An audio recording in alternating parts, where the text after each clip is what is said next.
Se você gostar deste conto arrepiante, clique no botão curtir e inscreva-se no Nigatmari Narratives para mais histórias de terror reais. Seu apoio significa o mundo para nós e nos ajuda a trazer conteúdo ainda mais aterrorizante. Se assuste e nos vemos no próximo vídeo. Ainda me lembro da primeira vez que ouvi falar da família Bell e de sua vida pacata em Adams, Tennessee. Era uma pequena comunidade unida onde todos se conheciam, e os Bells eram agricultores respeitados. Sua casa, uma fazenda modesta cercada por acres de terras férteis, era o retrato da tranquilidade. A família consistia em John Bell Sr., sua esposa Lucy e seus filhos, incluindo a mais jovem, Betsy Bell, uma menina doce e animada. Os Bells viviam uma vida tranquila, longe do caos das cidades. Seus dias eram preenchidos com os prazeres simples da agricultura e das reuniões familiares. Mas tudo isso mudou no início dos anos 1800, quando acontecimentos estranhos começaram a perturbar sua existência pacífica. Começou com pequenos eventos, quase imperceptíveis. John Bell Sr. ouvia sons suaves de batidas nas paredes de sua casa. No começo, ele os descartou como rangidos e estalidos de uma casa antiga. Mas logo, as batidas se tornaram mais altas e frequentes. Toda a família começou a ouvi-las, e era sempre por volta do mesmo horário, logo após o pôr do sol. Uma noite, enquanto a família se reunia na sala de estar, as batidas ficaram tão altas que parecia que alguém estava martelando as paredes. As crianças se agarraram à mãe, com os olhos arregalados de medo. John Bell Sr. procurou pela casa de cima a baixo, mas não encontrou nada que pudesse explicar o barulho. À medida que as semanas passavam, os acontecimentos escalavam. As portas abriam e fechavam sozinhas, e objetos se moviam inexplicavelmente. Uma noite, Betsy gritou de terror ao sentir uma força invisível puxando seu cabelo. Lucy Bell, uma mulher de forte fé, rezava por proteção, mas as perturbações só se tornavam mais intensas. A outrora pacífica fazenda da família Bell havia se tornado um lugar de medo. A comunidade começou a sussurrar sobre os acontecimentos na casa dos Bell, e visitantes vinham testemunhar os fenômenos por si mesmos. Apesar de seus esforços para permanecerem fortes e encontrarem explicações racionais, a família Bell não podia negar que algo sinistro estava em ação. As perturbações na fazenda dos Bell escalaram rapidamente, passando de pequenos incômodos para terror absoluto. Uma noite particularmente assustadora permanece em minha memória. Era tarde, e toda a família havia acabado de se deitar quando um grito ensurdecedor quebrou o silêncio. Todos corremos para o quarto de Betsy, onde a encontramos debatendo-se violentamente, como se estivesse lutando contra um agressor invisível. "Me ajudem! Está tentando me machucar", ela gritou, a voz rouca de terror. John Bell Sr. e seus filhos tentaram contê-la, mas era como se uma força invisível tivesse tomado o controle. O corpo de Betsy foi levantado da cama, suspenso no ar por um tempo que parecia uma eternidade antes de ser jogado de volta.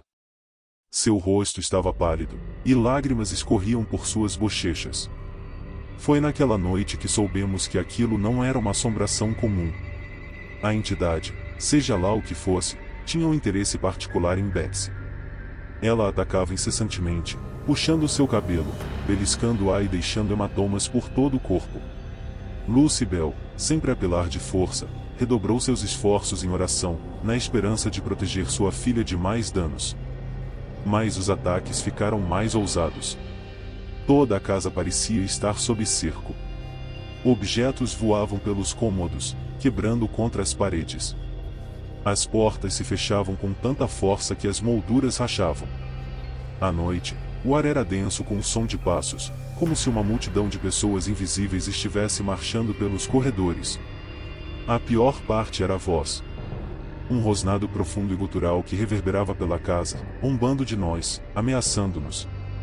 "Vocês não podem escapar de mim", ela dizia, enviando calafrios pela nossa espinha. Foi durante uma dessas noites que John Bell Sr. começou a adoecer. Ele reclamava de um inchaço na garganta e de uma sensação de estar sendo estrangulado.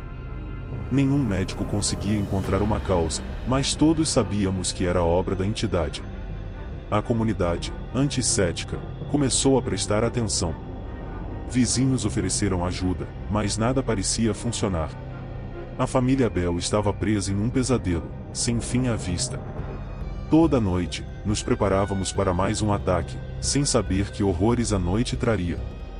Maurice Gross e Gaelion Playfair, os investigadores que chamamos, foram implacáveis em sua busca por respostas. Eles documentaram tudo, desde os ataques físicos a Betsy até as vozes desencarnadas que preenchiam a casa. Mas até eles pareciam perdidos sobre como combater uma força tão poderosa. À medida que os dias se transformavam em semanas, e as semanas em meses, a determinação da família Bell começou a enfraquecer. Estávamos todos exaustos, nossos nervos em frangalhos. No entanto, através de tudo isso, havia um vislumbre de esperança. Sabíamos que, se pudéssemos sobreviver a isso, se pudéssemos encontrar uma maneira de banir a entidade, talvez finalmente encontrássemos paz. Mas a que custo? A verdadeira extensão da malevolência da bruxa de Bell ainda estava para ser revelada. À medida que a assombração continuava, a situação da família Bell se tornou o assunto da cidade. As notícias se espalharam rapidamente, e logo a fazenda dos Bell se tornou um centro de atividade, com vizinhos curiosos e amigos preocupados vindo presenciar os estranhos acontecimentos por si mesmos. Alguns vinham por preocupação genuína, enquanto outros eram atraídos apenas pela curiosidade mórbida. Lembro-me de uma noite, quando o pastor local, Reverendo Johnson, visitou a casa. Ele tinha ouvido as histórias e queria oferecer sua ajuda. Quando ele entrou, o ar pareceu se tornar mais denso com uma presença opressiva. Ele olhou ao redor, o rosto pálido e tenso. "Este lugar parece errado", ele murmurou, segurando sua Bíblia com mais força. Nos reunimos na sala de estar, esperando que suas orações trouxessem algum alívio. O reverendo Johnson começou a ler passagens da Bíblia, sua voz firme, mas cheia de apreensão. Enquanto ele falava, a casa respondia. A temperatura caiu bruscamente, e um rosnado profundo e gutural ecoou pelas paredes. As luzes piscavam, lançando sombras sinistras pela sala. "Saia deste lugar", a voz rosnou, aparentemente direcionada ao pastor. O reverendo Johnson manteve-se firme, continuando suas orações apesar do terror crescente. De repente, um livro pesado voou da prateleira, quase atingindo sua cabeça. Ele terminou sua oração com a voz trêmula, claramente abalado pela experiência. "Há algo verdadeiramente maligno aqui", ele disse ao sair, os olhos cheios de preocupação. "Vocês precisam de mais do que apenas orações para livrar esta casa de sua escuridão." Apesar do medo, a comunidade se uniu em torno da família Bell. Eles se revezavam em ficar conosco, oferecendo seu apoio e proteção. No entanto, não importava quantas pessoas estivessem na casa, os ataques da entidade nunca cessavam. Parecia prosperar no medo coletivo, tornando-se mais ousada a cada dia que passava. Uma noite particularmente angustiante, um grupo de moradores se reuniu do lado de fora da casa, esperando ver algo sobrenatural. Eles ficaram no frio, sua respiração visível no ar gelado, olhos fixos nas janelas. Lá dentro, podíamos ouvir os sons familiares de passos e vozes sussurrantes. A tensão era palpável. De repente, a porta da frente se abriu com força, como se empurrada por uma mão invisível. A multidão ofegou, recuando com medo. Senti um calafrio descer pela minha espinha enquanto observava pela janela. A presença da entidade era inegável, uma força maligna que parecia se deleitar com nosso terror. Os investigadores, Maurice Gross e Gaelion Playfair, foram incansáveis em seus esforços para documentar os fenômenos. Eles montaram mais equipamentos, na esperança de capturar provas incontestáveis da assombração. Uma noite, enquanto revisavam suas gravações, capturaram algo arrepiante e uma voz, clara e distinta, dizendo: "Eu sou o espírito de um homem que foi injustiçado." Essa revelação apenas aumentou o mistério. Quem era esse espírito? Que injustiça havia sido cometida contra ele e por que estava se vingando da família Bell? As respostas nos escapavam, mas o medo era muito real. Cada rangido, cada sussurro, cada fenômeno inexplicável aprofundava nosso pavor. À medida que as semanas passavam, a linha entre realidade e pesadelo se tornava borrada. O sono era uma memória distante, e nossos dias eram passados em uma névoa de exaustão e medo. No entanto, através de tudo isso, a família Bell permanecia forte. Nós nos agarrávamos uns aos outros, tirando força de nossa determinação compartilhada de sobreviver à provação. Apesar dos ataques incessantes, havia um crescente senso de determinação. Não seríamos expulsos de nossa casa. A entidade poderia ser poderosa, mas nosso amor e unidade eram mais fortes. Enfrentávamos cada noite com uma determinação sombria, sabendo que, de alguma forma, resistiríamos. A verdadeira batalha ainda estava por vir, mas estávamos prontos para enfrentar os horrores que estavam por vir. À medida que as semanas passavam, a atividade na casa dos Bell parecia apenas se intensificar. Os fenômenos estranhos haviam se tornado uma ocorrência diária, e os vizinhos anticéticos agora estavam plenamente convencidos de que algo profano estava em jogo. As autoridades locais, inicialmente céticas, começaram a levar as alegações mais a sério depois de testemunharem alguns dos eventos inexplicáveis em primeira mão. Uma noite, o próprio xerife decidiu passar a noite na casa dos Bell.